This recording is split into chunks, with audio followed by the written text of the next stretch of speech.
Parole directe, l'interview vérité ou la fine bouche ébanie. Mirador. Ici, la parole est directe.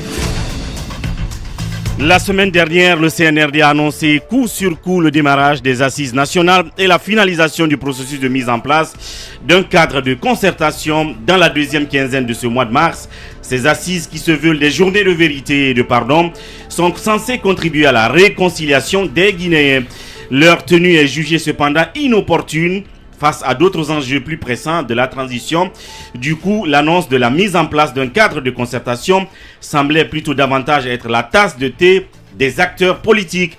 Sauf qu'à écouter certains d'entre eux, ces dernières heures, un cadre de concertation est différent d'un cadre de dialogue.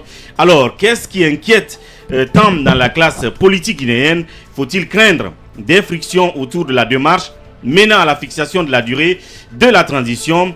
Des questions et d'autres que Mirador soumet à notre invité prestige, Monsieur Amadou Riba Dibaouri, président du parti UDRG, qui est déjà avec nous dans ce studio. Monsieur Ba, bonjour. Bonjour et bonjour à tous les auditeurs et téléspectateurs également. Merci d'avoir accepté notre invitation. Première question, Talibé Bari.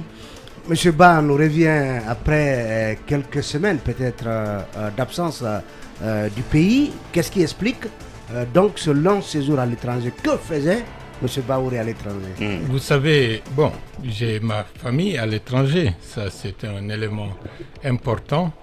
Et également à l'étranger, il y a des officiels, il y a des institutions, il y a des personnalités que je connais. Et puis il y a nécessité de se retrouver régulièrement pour partager sur des questions d'intérêt commun. Et c'est tout à fait normal. Et on vous a vu, je crois, en Guinée-Bissau et dans d'autres pays de la sous-région. En Guinée-Bissau, notamment, vous avec avez le été reçu président par Ambalo. le président Ambalo. Est-ce que ces rencontres, c'est dans le cadre de ce service après-vente du coup d'État du 5 septembre, comme l'ont fait pour certains le FNDC et la Cellou Dalein, par exemple? Service après-vente, c'est-à-dire faire accepter le coup d'État et accompagner le CNRD. Est-ce que c'était une sorte de plaidoyer dans ce sens?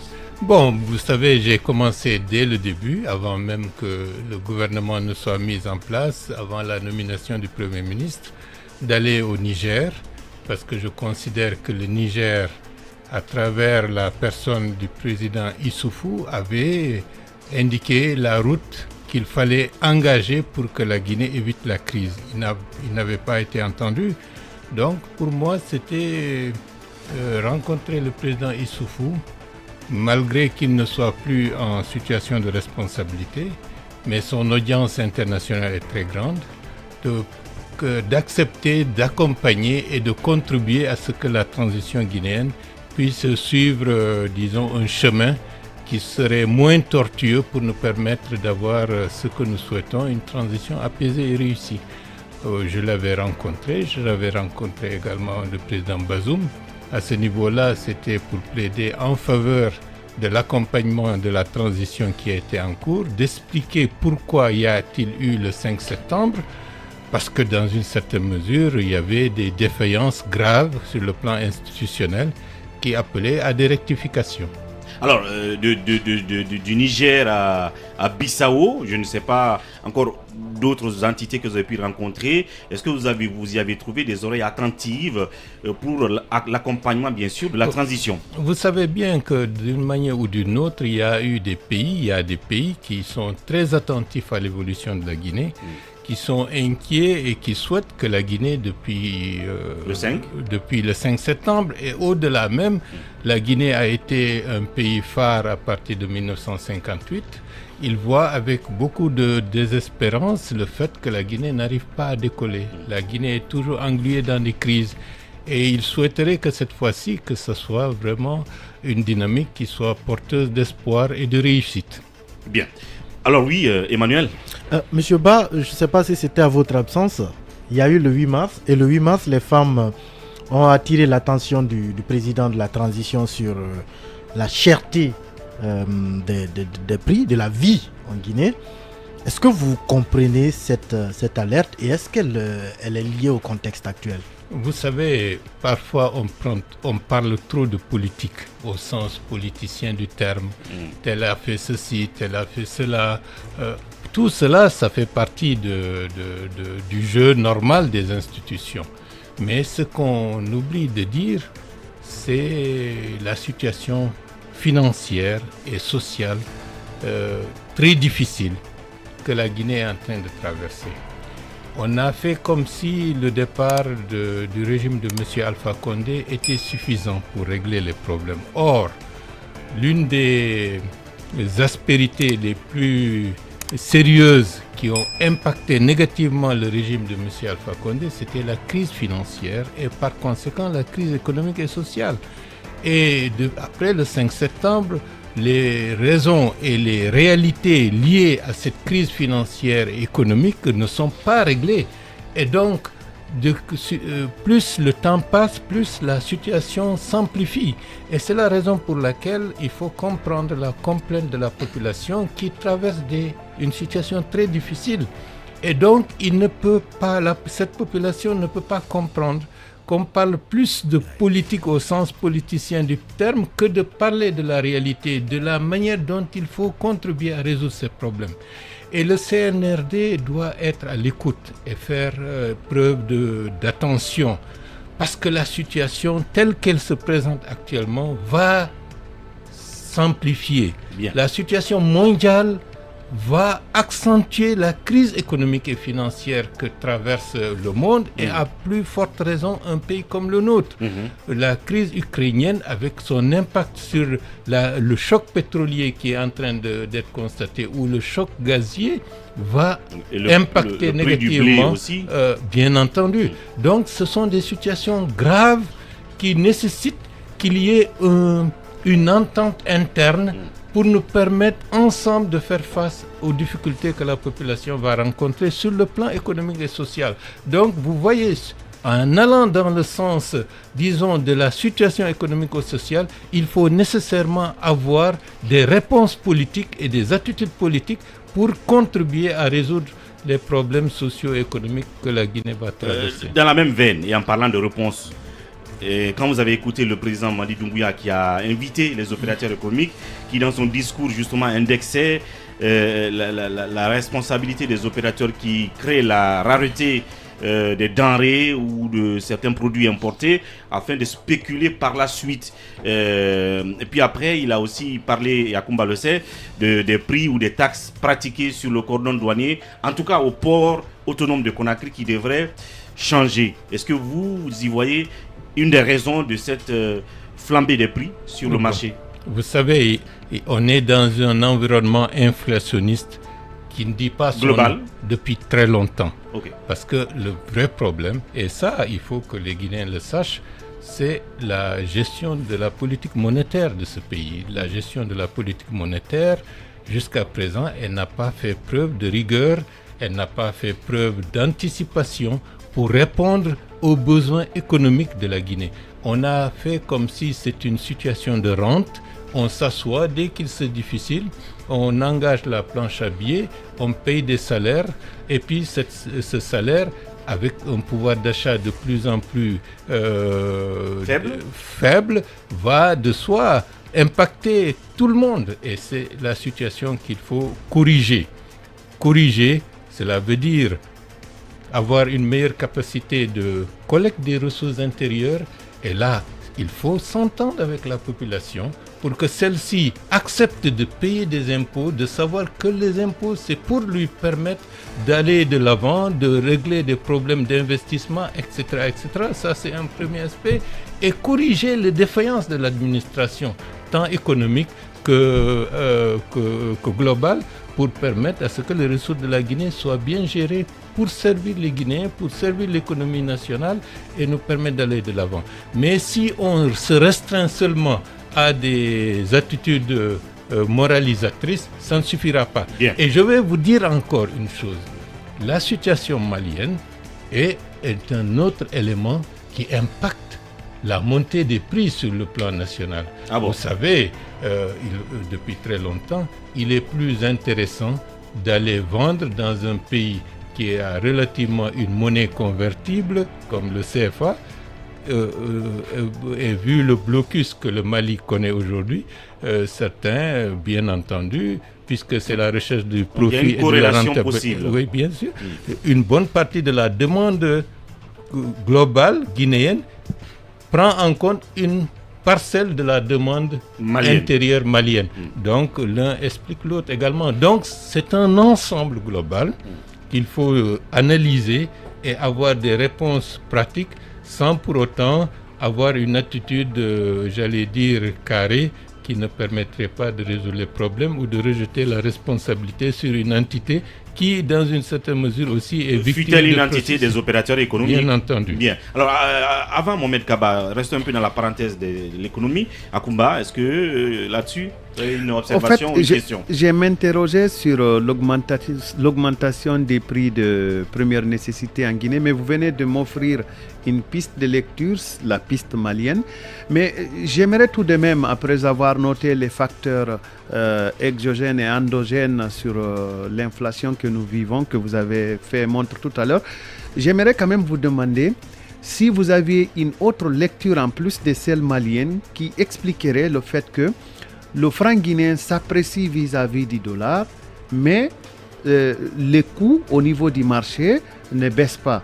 Premièrement, il y en a qui notent que le fret maritime a augmenté. Est-ce que c'est votre lecture? Il y en a qui pensent aussi que les frais de manutention jouent un peu sur ce prix-là. Je ne sais pas si c'est votre lecture également. Mais il y a le fait que certains accusent les opérateurs locaux de vouloir parfois créer la crise avant de proposer une petite offre. Cela pourrait aussi également engendrer l'augmentation des prix. Je suis un peu perdu sur des hypothèses. Vous, est-ce que vous avez une lecture complémentaire en plus de celle malienne que vous venez d'énumérer qui me semble être assez intéressante à creuser? Bon, c'est complexe parce qu'il faut mener des études avec des spécialistes. Et tout pays qui veut aller de l'avant doit avoir des structures de prospective, d'analyse économique qui permettent de donner une meilleure lisibilité et une meilleure visibilité de la situation aux décideurs. Et si ce n'est pas fait, ça met tout le monde dans le nuage et ce serait très dommage et ça a été trop dommageable à l'évolution de notre pays. Mais par rapport à ce que vous dites, il faut d'abord rassurer tout le monde. Est-ce que les investisseurs sont rassurés dans le contexte actuel? Est-ce qu'une situation de transition ne met pas des gens dans une situation d'attente? Est-ce que les ressources en termes d'investissement direct étranger, est-ce que ce n'est pas bridé dans le contexte actuel? Donc, est-ce que les importateurs guinéens ne sont pas frileux en disant pour le moment j'attends pour voir... Je n'importe pas. Bien.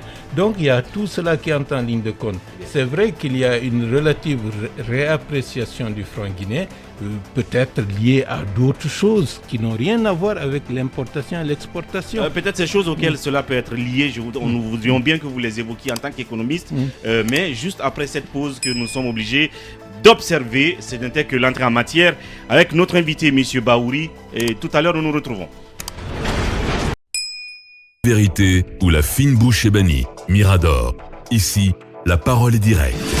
Entre-temps, on nous apprend que ça ne va pas trop du côté de Yataya, mais nous chercherons à savoir, peut-être d'ici la fin de cette émission, ce qui ne va pas de ce côté entre les forces de l'ordre et les citoyens de ce côté-là, puisqu'Emmanuel est avec nous sur ce plateau. Alors, pour faire face à notre invité, M. Bahouri, vous évoquiez tout à l'heure d'autres possibilités, d'autres ou la fine bouche ébanie, Mirador.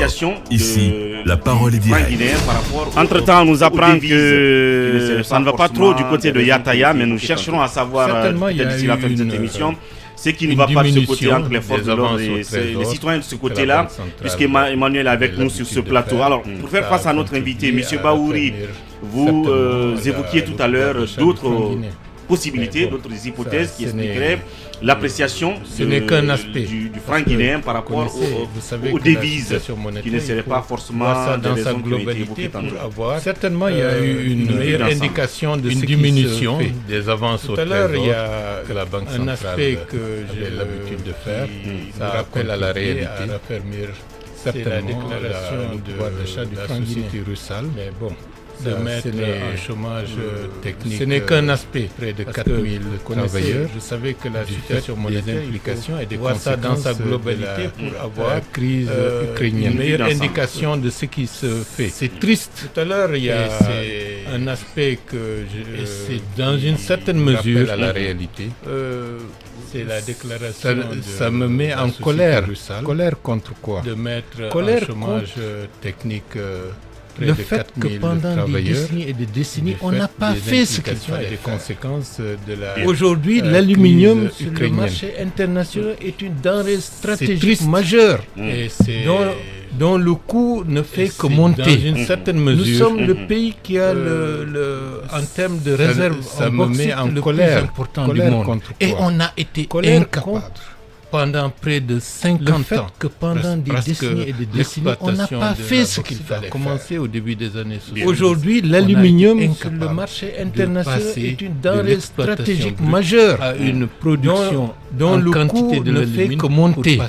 Nous sommes le pays qui a en termes de réserve en bauxite le plus important du monde. Notre pays dans une situation d'incapacité pendant près de pouvoir tirer profit des opportunités nouvelles qui s'offrent à un pays qui pourrait, dans le contexte actuel, c'est bien dommage. Le pays qui pourrait ravitailler production, notamment le marché de l'aluminium, en aluminium.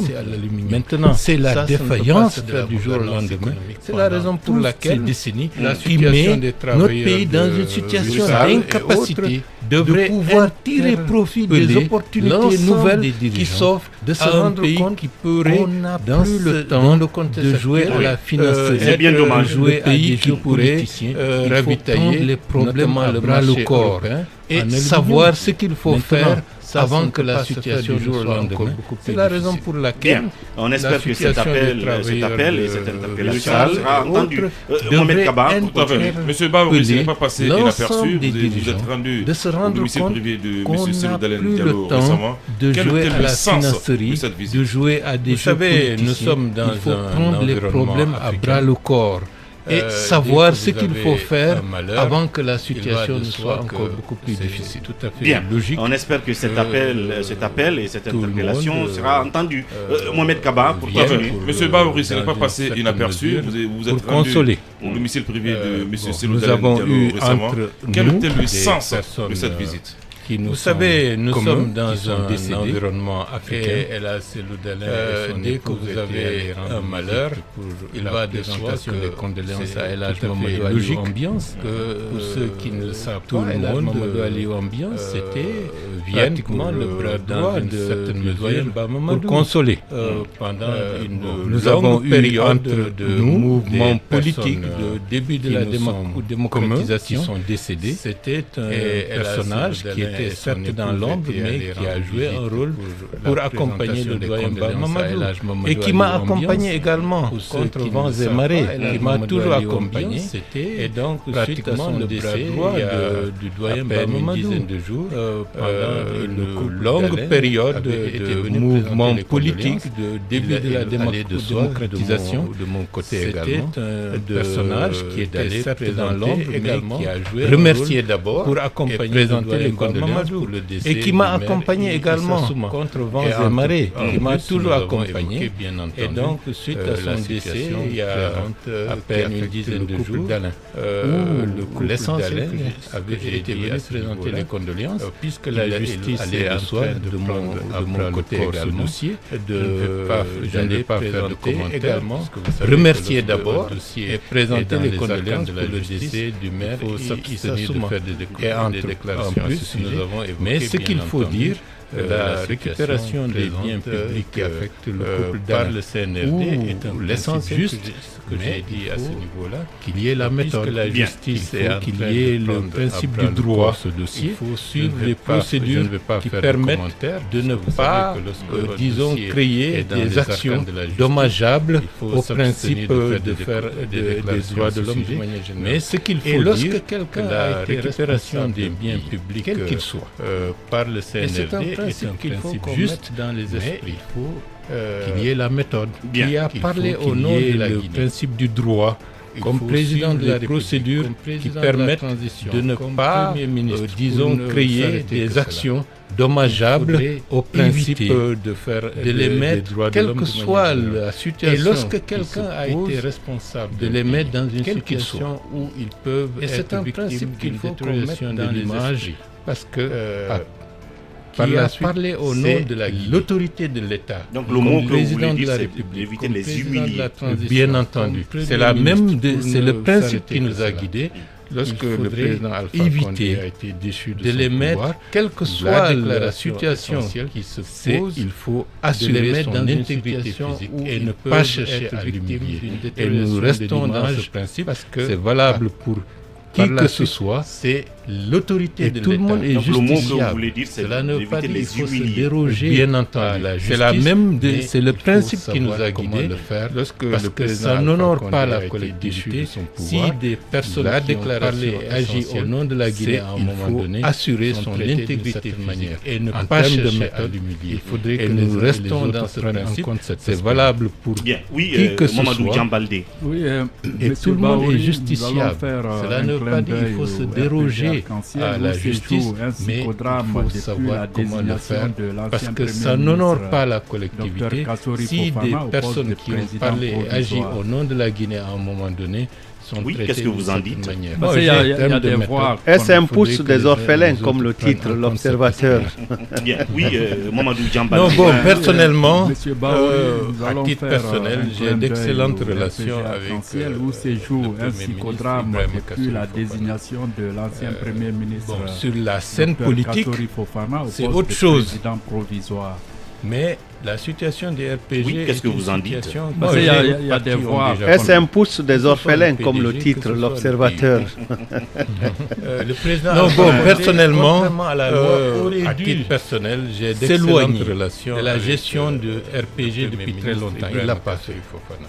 Et maintenant, le RPG va sur la scène politique, c'est autre chose pour assurer la continuité. Mais parce que c'est pas dans des situations de crise qu'on peut trouver les formes les plus adaptées pour avoir une sortie de crise, surtout pour une institution. Le président Alpha Condé, contrairement à la loi, aurait dû qui a eu à gérer le pouvoir, la gestion de RPG dans une certaine mesure accumule beaucoup de frustration. Et maintenant, le RPG va se retrouver dans une situation se sont sentis mis de côté depuis très longtemps.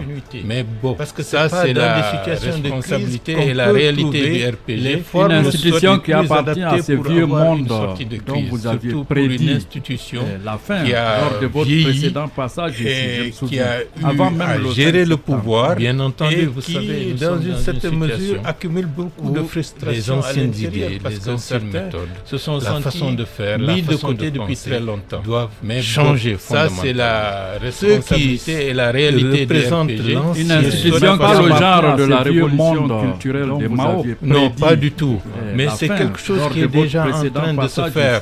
Maintenant, qui n'a pas encore eu la possibilité d'avoir la gestion de la réalité du pouvoir. Le passé essaye tant bien que mal de résister, la façon de faire, la façon de penser, s'éteindre du jour au lendemain. Bon, le reste, on verra. Ceux qui le combat politique représentent l'ancien. Mais pas le genre de la révolution culturelle de Mao. Non, pas du tout. Mais c'est quelque chose qui est déjà en train de se faire. Maintenant, qui n'a pas encore eu la possibilité d'avoir la gestion de la réalité du pouvoir. Le passé essaye tant bien que mal de résister, de ne pas s'éteindre du jour au lendemain. Bon, le reste, on verra. Alors, on va voir les choses pour continuer. Alors, on va aborder la question des assises comme une situation, si ce n'est pas fait comme je le souhaite, je considère que c'est mauvais. Le 22 mars, il faut voir qu'est-ce qu'il faut faire. Il y a deux dynamiques qui sont parallèlement en cours.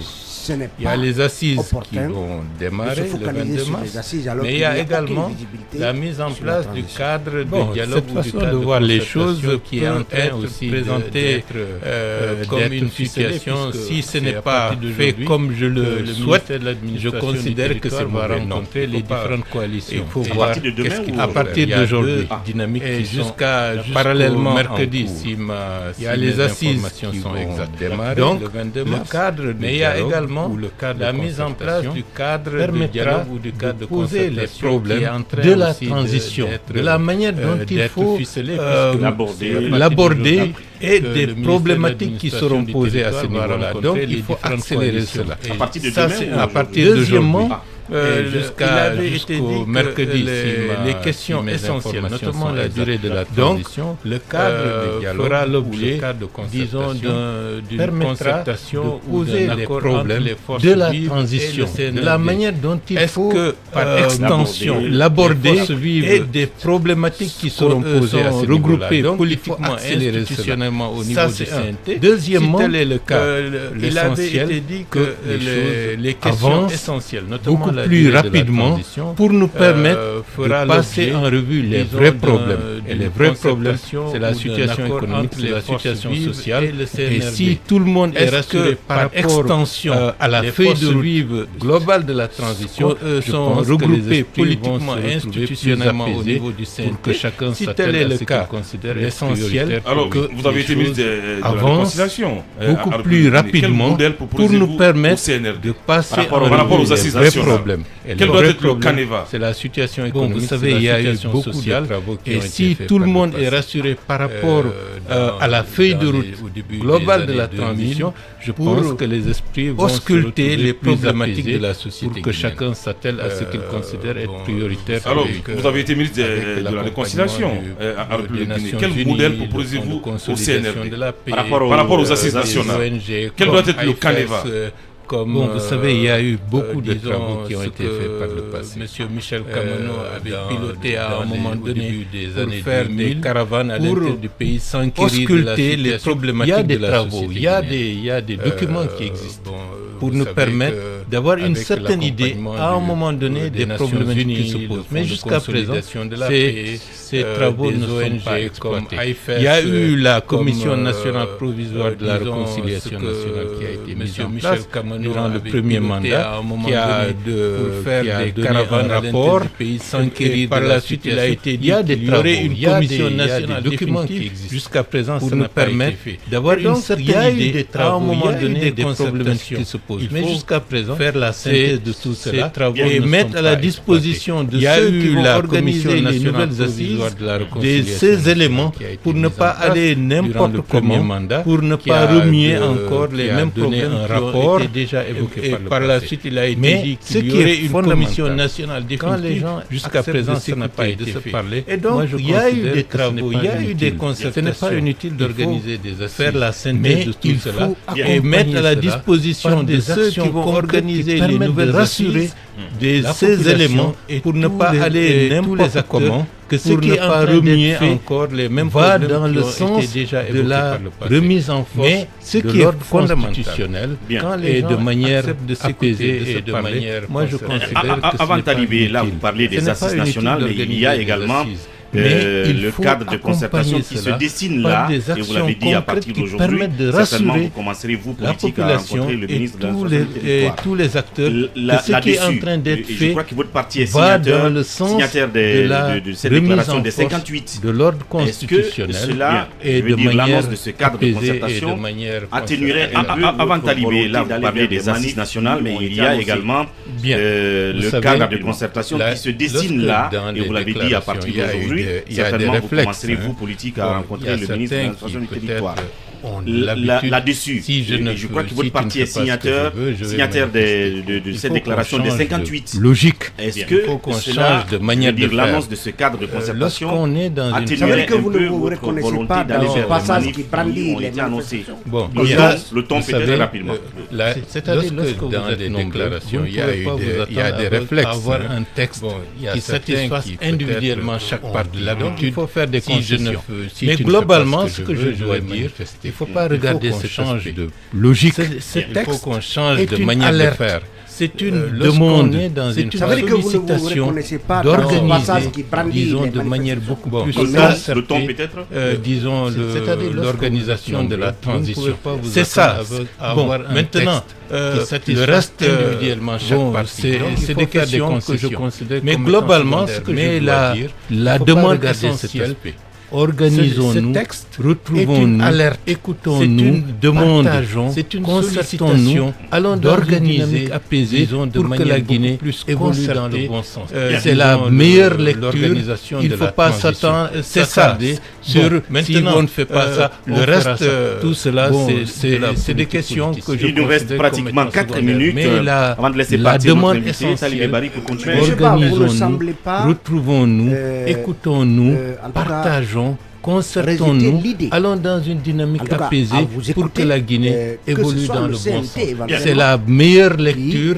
Il ne faut pas s'attarder sur si on ne fait pas ça, on fera ça. Tout cela, c'est de la politique position. Il nous reste pratiquement 4 minutes avant de laisser partir notre invité, Talibé Barry, pour continuer. La transition avec le CNDD du capitaine Dadis avait également posé les mêmes problèmes. Nous avions pensé qu'on allait corriger et qu'on n'allait pas répéter les erreurs du passé. Donc la charte avait réglé certaines questions. Bon, vous savez, non-participation de ceux qui sont dans déjà la rédaction de la charte de la transition, ça c'est un élément important. Et c'est ça qui amène la fixation de la durée a été rejetée. La transition avec le CNDD, et c'est à ce niveau-là qu'il y a également posé les mêmes problèmes qui fâchent. Nous avions pensé qu'on allait corriger, qu'on n'allait pas répéter les erreurs du passé. Le temps, ce n'est pas seulement pour des élections. Le temps, c'est prendre en charge les vrais problèmes du pays pour les résoudre avant que les choses ne s'aggravent du fait du contexte international et du fait de la durée longue attente de la population pour avoir. Et c'est à ce niveau-là sécurité et plus de satisfaction de sa demande sociale et qui doit être réglée. Moi, j'aimerais vraiment vous ramener en arrière encore, puisqu'on avait déjà dépassé la question économique, mais elle me tient à cœur parce que pour moi, tout commence par l'économie et tout finit par là. Le gouvernement vient de décider et du de la suspension des longues attentes de la population du projet Simandou.